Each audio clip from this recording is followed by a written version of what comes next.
Good, then I feel like that should be a dance. Can you imagine? Are all the cameras on? Oh, is everything on? Yes. Oh, T1 film. I think our director is saying we should get started. You can do that. I'm pretty sure they are. What episode is this? That's the signal to stop.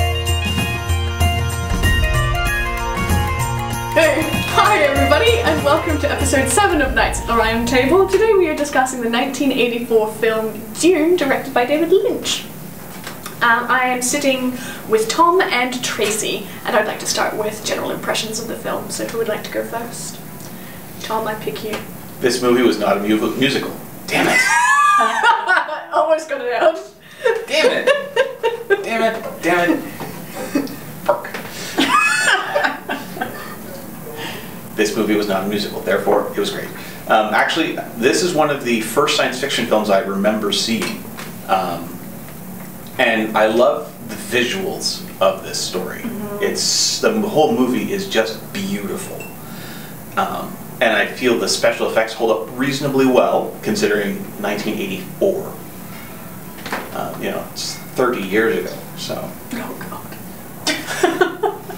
I don't think God has anything to do. Well, okay, there's the There's the passage of time thing. there's the God Emperor. There you go. So, Yeah. but no, I enjoy the movie.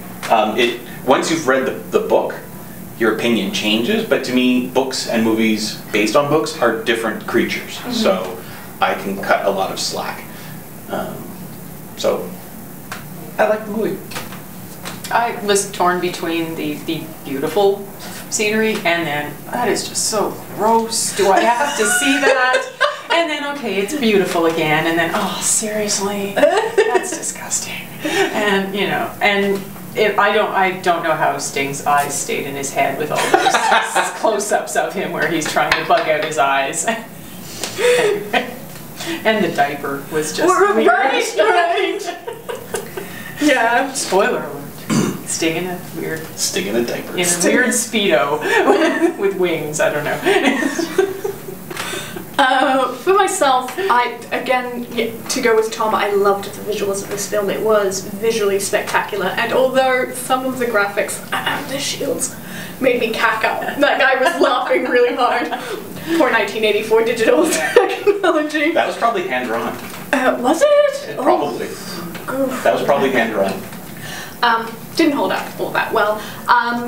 But the story was too choppy, and it jumped too much. It almost felt like a surrealist film.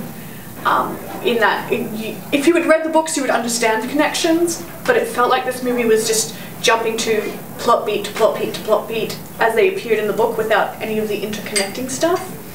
And so it made it really choppy and weird, and not. It could have flown better. Is, I guess, my main critique for this film. Like the Baron Harkonnen floating through the sky. Yeah, you know what that reminded me of is the Goodyear blimp? No, the laughing scene from Mary Poppins. Okay. Where they laugh so hard that they all start floating. Right. Yeah, that's the. That would be I love to laugh. Yeah. And that's what I was thinking of the whole time. So I'm sitting in bed giggling like a maniac because I was just Were you thinking of floating? Mary Poppins. Were you No, floating? I was not floating. Nor was I high.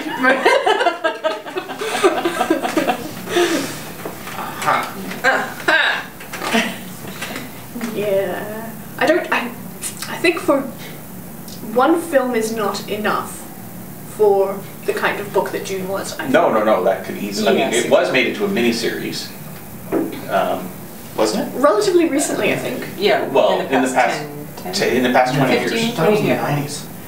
But that was later. Wasn't that Children of Dune? It might be. I think. Yeah, I know there was a Turned Dune into the miniseries. miniseries, yeah. Someone put it in the comments. Yeah. I'll research it. I'll put a little thingy up. Oh, you will? Yeah, I will. Don't you watch the videos, Tom? I do, but I can't see the thing. Right. I did find it interesting to see the actress Virginia Madsen and then having watched something else with her in it recently. Oh, and good grief. wow, she's. Because I was like, hey, that's Virginia it was Madsen. Highlander that we watched. Yes, that's right. We watched Highlander. Yeah. Oh my. Anyway.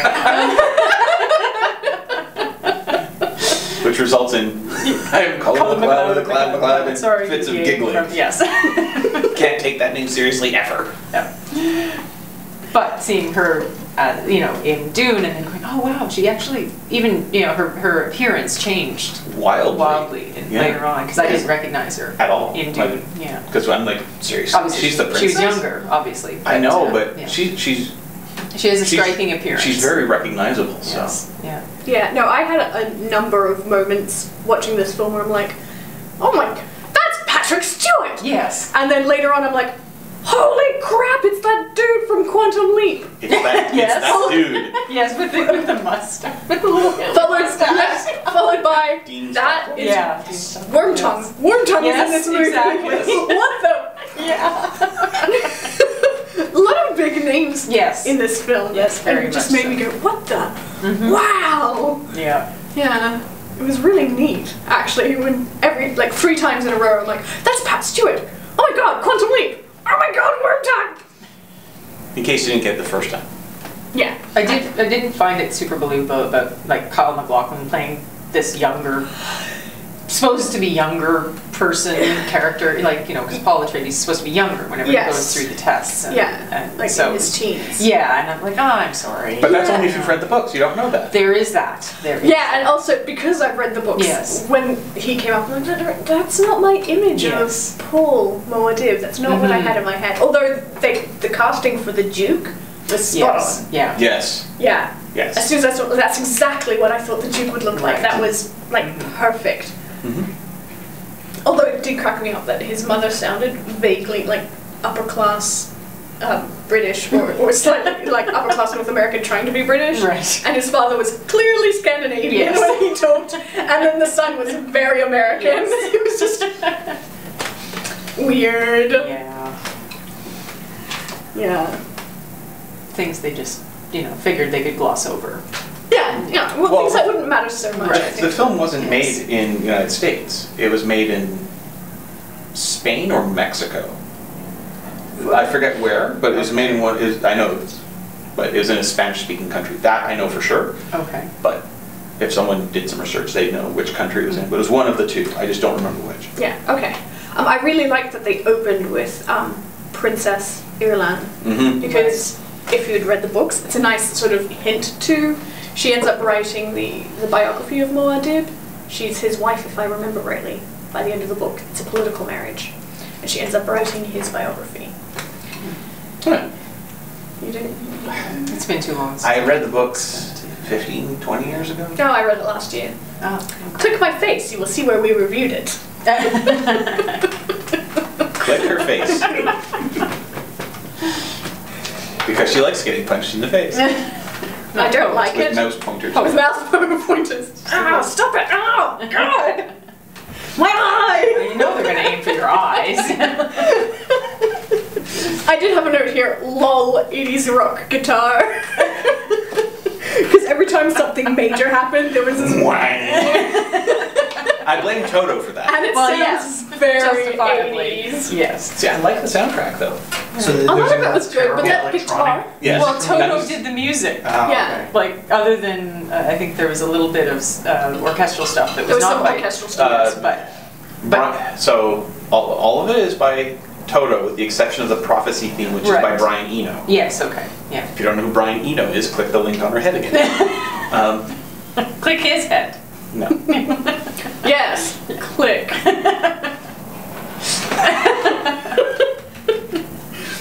You're gonna close that quote? No. Grammar Nazis, attack! Is that what he said? It's a punctuation thing, not a grammar thing. Fail! I can get the grammar people on my side on that. There are a number of things that made me laugh, other than the extremely 80s guitar. The planet for the Harkonnens, the Harkonnen homeworld, looked evil. Like it was all black and red for no reason whatsoever. That would be a terrible place to live if your planet was completely black, FYI. I think they were just being a little literal about things. Yeah, which makes me laugh. When it's Yeah. too literal, it makes me laugh. Yeah. Well, some people are pretty dim. I- You need it spelled out a little more clearly as to who's the good guy and who's the bad guy. Some people get really confused. That's the other thing too. which I really liked about the book, but didn't come through in the movies at all, was how Paul's character progressed, where he went from naive and open to increasingly cold, so that by the end of the book I wasn't sure whether he was actually a good guy or not. Yes. Okay. Mm-hmm. Yeah. And at the end of this film, he was the same as at the start. Right. And it kind of irked me a little bit. Again, you can't compare a book to a movie, but I'm going And yet to. you keep doing it. But I'm going to. Because everything that I really enjoyed about the book was not there in the film. Again, Sandworms. There were sandworms, yes. Yes. Excellent Yes, sandworms, the by the way. sandworms The were sandworms were brilliant. Mm-hmm. They're in the book. Yes, they're in the book, yeah, but they weren't my favourite thing about the book. They were just awesome. Much more about the characters. I also have another note here. Sandworms are a character. Sort of. I have another note here.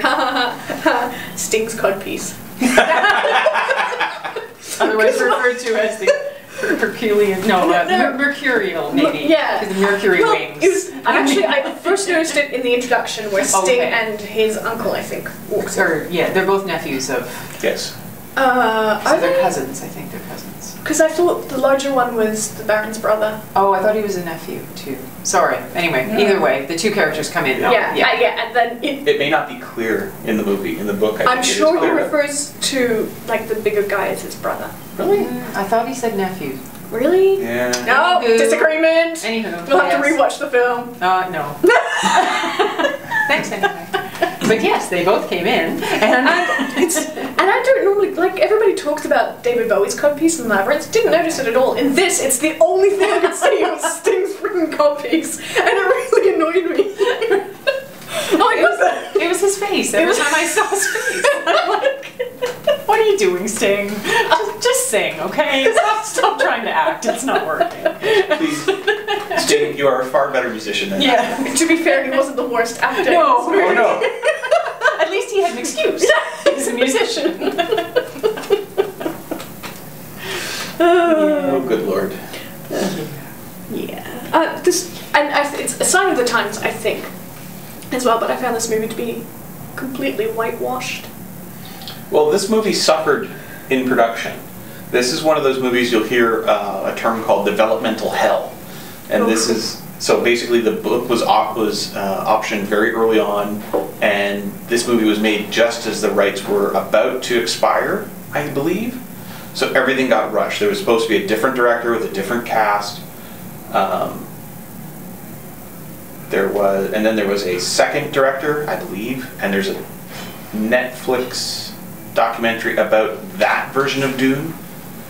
Oh yes, Stanley Kubrick's, wasn't it? Stanley Kubrick was originally, and then there was another fellow whose name I cannot remember, Jarowski or something like that. I could internet it, but his version of Dune was going to be also epic and amazing, and he was going to have H.R. Geiger and Pink Floyd doing music, and I'm like, I could totally get on this, but in the scheme of things, I mean, you know, when you start changing directors, changing writers, changing locations, cutting budgets, the movie is going to suffer. That is the unfortunate reality of it. And I think given the amount of trouble that I recall this movie having in production, it's turned out surprisingly well. Because I've seen other movies where things just go sideways right out of the gate, and you're like, why did they even publish this?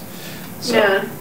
No. you know, the movie was not a financial success, or it broke even, but it kind of, I believe, has found a bit of a home in fans on the internet. So. Yes. There are so many Dune references everywhere at the moment. Mm-hmm. Well, we both Muad'Dib back and forth. Oh yes, of course. Yeah.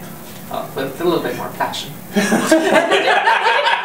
didn't have that passion in the book. No, you just they walked in and everybody goes, Muad'Dib. I know, because that's The greater good. But I am still annoyed that it was completely whitewashed. The Fremen in my head were more Near Eastern, so Right. slightly more Arabic than perhaps they were incredibly Scandinavian in this movie. And it annoyed me. And Dr. Yu as well, just based on the spelling of his last name. Yeah, they pronounced it Yui in the movie. Yeah. But I would have thought that maybe a little more Asian than he was would have been nice. there was one Asian guy. I saw one Asian guy in this Right. movie and one black guy. So you can blame the casting director for that. Yeah, I do. I And the blame you, director. Kev. Yeah, I blame you all because But then again, it might be like a sign of the times, right? Right. Not everybody's going to believe in the heroic race of people being Near Eastern. Well, and that's again that's an interesting problem that falls to casting directors, because unless by default casting directors, if you don't tell them you're looking for something for a type of person, they will typically cast white people. Yeah. If you And say, then even if you are, if you put something Right. in as any ethnicity, they will cast anyone but a white person, as opposed to anybody, whoever fits the job. And I've always thought whoever fits the job should get the part. It shouldn't be, anyway, it's just ridiculous. But it's yeah. I don't know. It annoys- Hollywood. Well, it's getting better-ish. It is, yes, it is improving. It is improving. Yeah, that was my 3 minute all depressingly white comment. Okay, what's your next one? Oh! All the crazy eyebrows! I know. It's point. Well, if you don't trim those suckers, they grow out of control. Yeah. Apparently. Yes. Yeah, no, well, they do. Yeah. I mean, I've seen pretty crazy eyebrows on ordinary people, but in this it was just ridiculous. Yeah, I mean, it was like somebody sat in the Just doing costume an eyebrow department survey. cutting little fur clips out of fake Yeah, fur right, and sticking them in them people's on. faces. And then combing them upwards. Yes, exactly. Yes. That's to give it, it's a look. Right. And it's- It is Yes, a look. yes. It's a ridiculous. Yes, it's a look. A distracting look. It was That's the problem. distracting, It's yeah. distracting. Yes. Yeah. You guys are very eyebrowist. Yes. I sad. just thought it was amusing.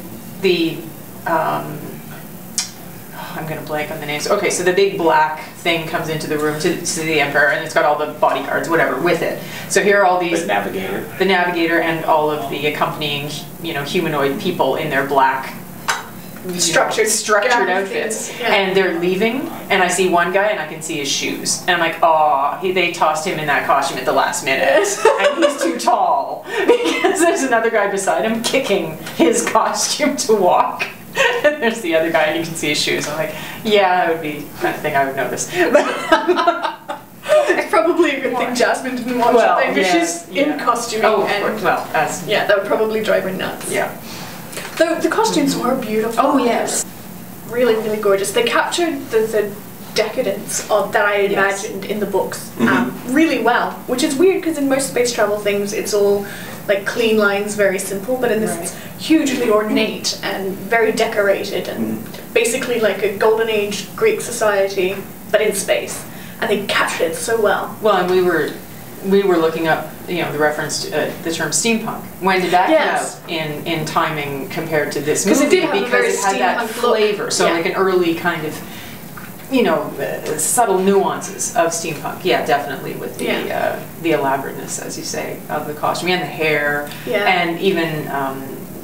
When Jessica is coming out in one of her outfits, it's very Edwardian looking. Yes. The shaping The- of it, was the that the white silhouette. one? Yes, Yes. exactly. Yeah. So, yeah. No, absolutely gorgeous costume work. Yes. Yeah. Gorgeous in general. Yes, I think. but Visually- beautiful sets. Yes. Yeah. I mean, the throne room is just Yeah. gorgeous. Yeah. And even the military uniforms are Yeah. all very elaborate and sharp. Yeah, yeah. Well done. Yeah, the sets were just gorgeous. They paid a lot of attention to detail. Yes. And it's nice. even in things like when they get into the cave and they're looking, this big empty hall for water. It's beautiful. It's very minimal, and it's just like, gosh, that might be how I'd do that. Even the still suits, the detailing differences Yes. for the men and the women. Yes. Actually, I thought that was Which very, is- I thought that was yes. very unusual Yeah. for something that's supposed to be so functional. Right, That's exactly. interesting you brought that up, Yeah. because I was like, that doesn't make sense that breasts are big, but they don't take that much room. Well, it depends, It, doesn't it does depend, but if the function, if the whole thing is functioned by, it is powered by your walking, Right. just put the tubes on top of the breasts. You don't have to, Well, because they yeah, redesigned it to hey, fit around. if you're capturing moisture from the body, Right. then you put the tubes beneath. Yes, exactly. So. Just FYI, guys.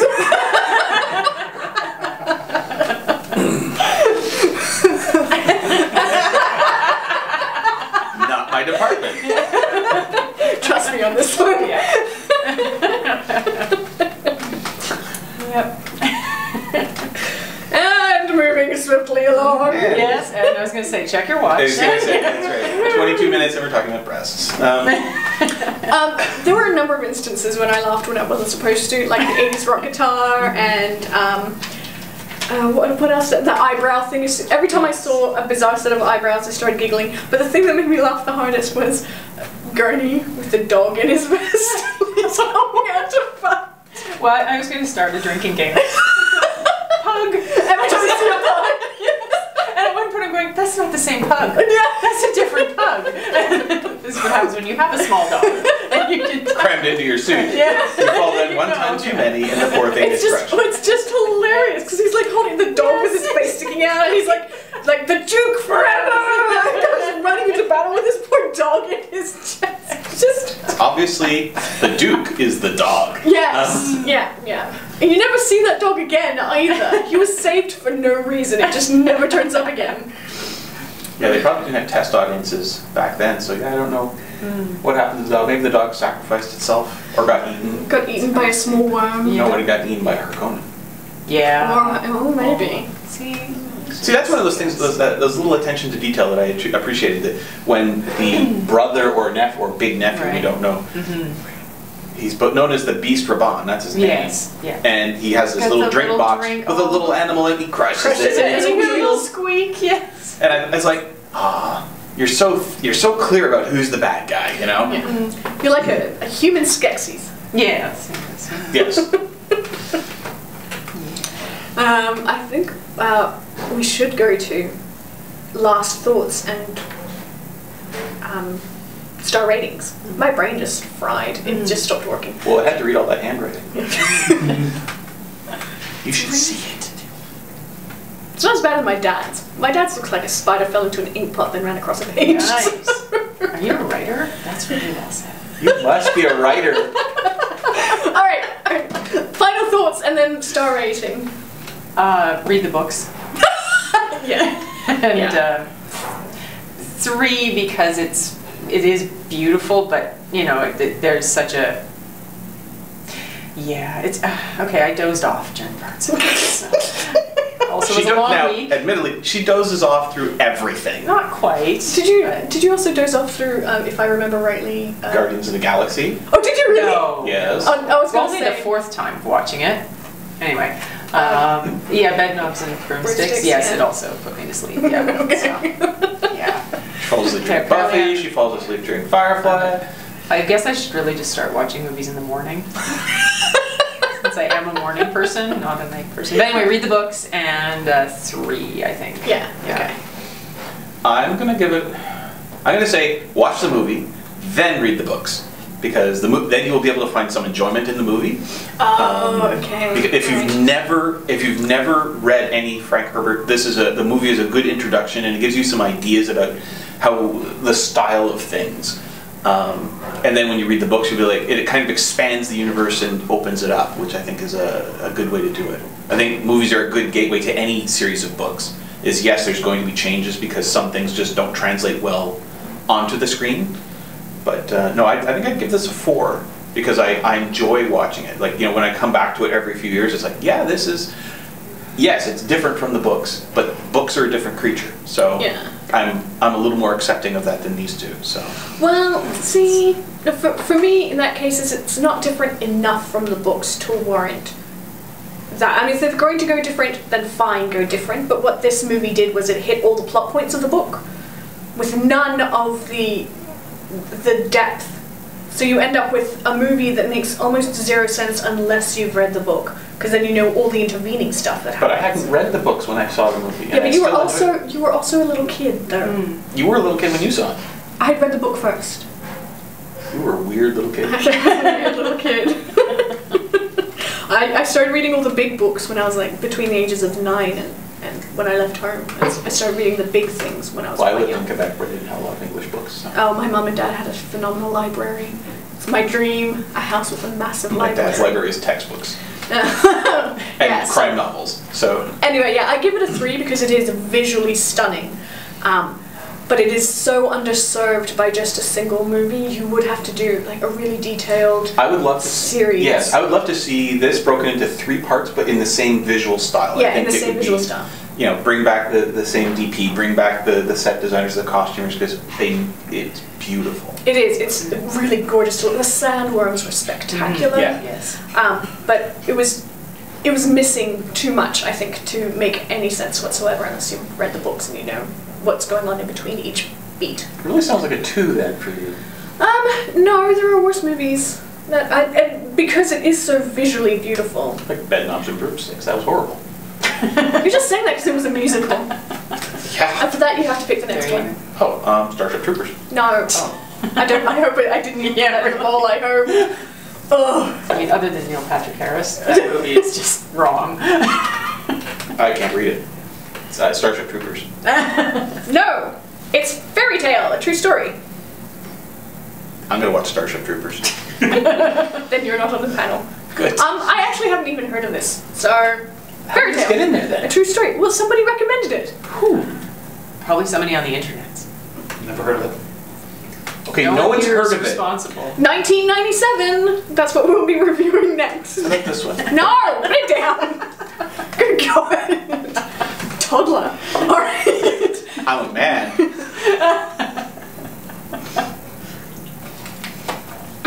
Stop it! Oh my God! You're the one that put me on the pen. I'm just really curious as to what that is. Thank you. Thank you very much for watching. If you have any comments about this movie, leave them in the doobly-doo thingy below. Don't forget to like and subscribe. The We're also dibbly-doo. doobly-doo. Doobly-doo. What the hell is that? You need to be part of the YouTubes more. No, I don't. It's the thing below. The thing below. Yeah. The annotations. No, about the annotations. She has control over the annotation. Yeah, I think I also said that we're on Facebook and Twitter, so you can follow us there if you like and also make suggestions there. Thanks very much. Like Starship Troopers. Oh.